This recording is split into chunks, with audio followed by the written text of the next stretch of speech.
what they're doing with cell phones is they're compensating for the small sensor and the fact you have a fixed lens, because you can't just, you know, change the lens, put a zoom lens on there. Right. Is they're doing digital enhancements. So for example, to increase increase resolution, sometimes what some of the newer cameras are doing is taking multiple shots and overlaying them to increase dynamic range and resolution. So let me answer your question about what dynamic range is. So what dynamic range is tells you how big a range from dark to light can we differentiate.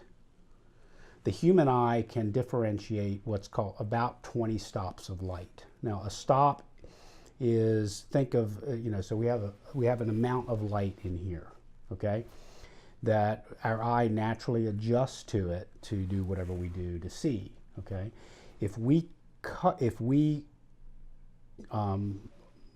look at an image, and an image, a photographic image, its exposure is a function of how much light is coming in. Properly exposed image is a certain amount of light on the sensor, whether that's film or electronic sensor.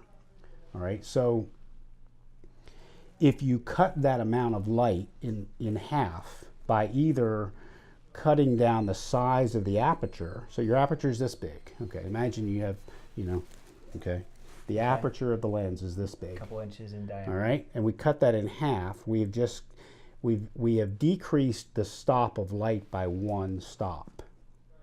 One stop of light is half or twice.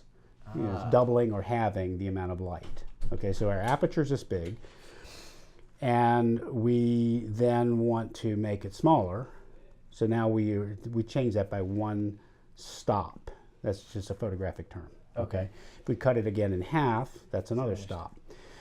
Our eye, the human eye, can adjust or differentiate 20 stops of light. Wow. Even the best digital SLRs today can only do about 16 stops of light differentiated. Your cell phone can probably only do about 12. So in other words, so think of a digital image, so a pixel is, you know what a pixel is, yeah. on the sensor picks up one pixel. It basically reads from 0 to whatever, how many bits it is. So imagine it's, you know, 8 bits, so 255 different ways you can measure that amount of light. Okay, the sensitivity or the ability to differentiate dark to light is a function of dynamic range.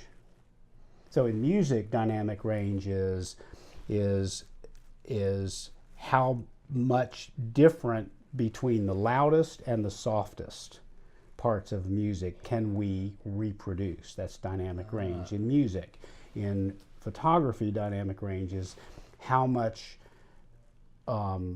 information can we differentiate between fully exposed, you know, saturated white to fully black. So the less of that we can differentiate, the lower the dynamic range. So what a cell phone does is through programming increases the apparent dynamic range, but the sensor has a built-in dynamic range because of its physical size. It can only take in so much information. Obviously, a larger sensor can take in more information, therefore it can have increased dynamic range. So does it basically edit the image as you're taking So it? it sort of is. It sort of is. In some cases it's editing, in other cases it's doing some other other tricks. Like, and the way it increases resolution, which is how many pixels per inch it can actually differentiate, is by taking multiple images and doing what's called pixel shifting. And some of the new DSLRs are doing pixel shifting as well. And you can triple or quadruple your resolution by doing some tricks like pixel shifting. Now my cameras won't do that, but